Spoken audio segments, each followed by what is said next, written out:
Film जुलाई और आशंक के अंत में हम देखते हैं कि जुलाई की मृत्यु प्रसव के बाद सुअर का खून पीने से हो जाती है, पर असलियत में ऐसा नहीं था, बल्कि पूरी कहानी में आशंक ही मर चुकी थी और जो उपन्यास लिखा गया वह शुरू से अंत तक जुलाई ने लिखा। सबसे पहले हम जानते हैं कि जुलाई का परिवार सुखी था। अगर सचमुच उसकी मृत्यु प्रसव के बाद हुई होती तो मृत्यु सूचना पर हस्ताक्षर उसके माता पिता के होते, न कि किसी मित्र के। आशंक के पिता का देहांत बहुत पहले हो गया था और बाद में उसकी माँ भी मर गई थी, इसलिए अगर आशंक की मृत्यु हुई होती तो मृत्यु सूचना पर हस्ताक्षर उसके घनिष्ठ मित्र द्वारा होना स्वाभाविक था। ध्यान से देखने पर मृत्यु सूचना में आयु 27 वर्ष लिखी है। आशंक ने स्वयं कहा था कि जीवन बहुत लंबा है और वह केवल 27 वर्ष तक ही जीना चाहता है, और कारण मृत्यु का गुर्दे की विफलता लिखा है। क्यों?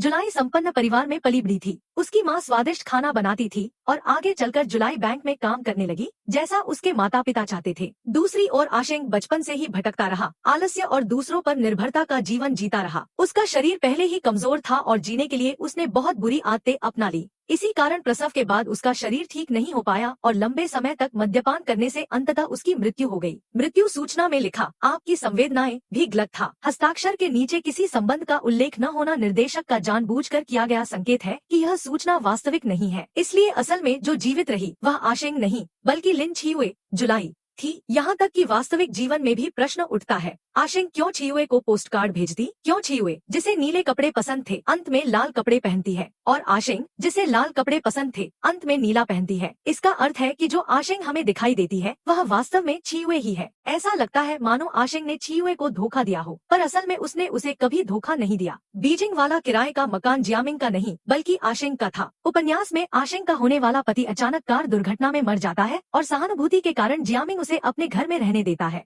इसी वजह से छियुए का स्वभाव बदल जाता है। परंतु फिल्म के आरंभ में जियामिंग आशंक से मेट्रो में मिलता है और उसकी स्थिति पूछता है। अगर कार दुर्घटना सच होती तो वह ऐसा क्यों पूछता? यही कारण है कि कार दुर्घटना का दृश्य काल्पनिक है। असलियत में आशंक एक व्यापारिक कंपनी में काम करती थी। अनेक सामाजिक मेलमिलाप के कारण वह अक्सर मद्यपान कर लेती थी। एक बार नशे में धुत होने पर जियामिंग उसे घर पहुंचा रहा था, तभी उनकी मुलाकात छियुए से हुई। छियुए जियामिंग को नहीं, आशंक को ढूंढने बीजिंग आई थी। पहले हुई बहस के बाद छियुए आशंक के लिए चिंतित थी और उससे मेलमिलाप चाहती थी, इसीलिए आशंक ने उसे देखते ही गले लगा लिया। परंतु छियुए ने जियामिंग को उसके साथ देखकर गलतफहमी पाल ली और बाथरूम में आपा खो बैठी। फिर भी बाहर आकर वह जियामिंग से सामान्य और सहज ढंग से बातें कर पाई, क्योंकि यह आशंक का घर था। छियुए ने कभी भी जियामिंग का पता नहीं जाना था, नहीं उसके घर गई थी। फिल्म जुलाई और आशंक के 3 अंत हैं। असली अंत कौन सा है? पहले अंत में जैसा उपन्यास में बताया गया, आशंक लाओ झाओ से विवाह करती है और जुलाई अपना बस्ता उठाकर यात्रा पर निकल पड़ती है। दूसरे अंत में जो आशंक जियामिंग को बताती है लाओ झाओ का कोई अस्तित्व ही नहीं है, उसमें जुलाई अपनी संतान को जन्म देने के बाद अकेली यात्रा पर निकल जाती है। तीसरे अंत में आशंक की स्मृति के अनुसार